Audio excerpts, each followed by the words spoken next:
ఈ లవ్వనేది బలుగము అంటుకున్నదంటే కోరులము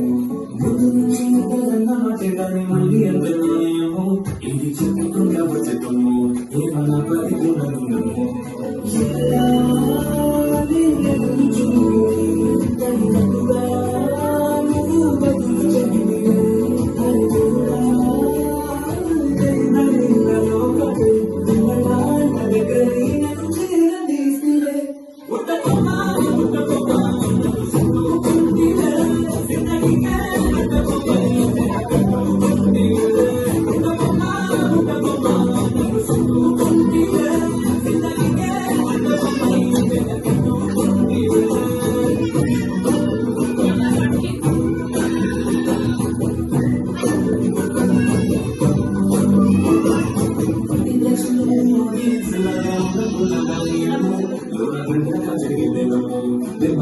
de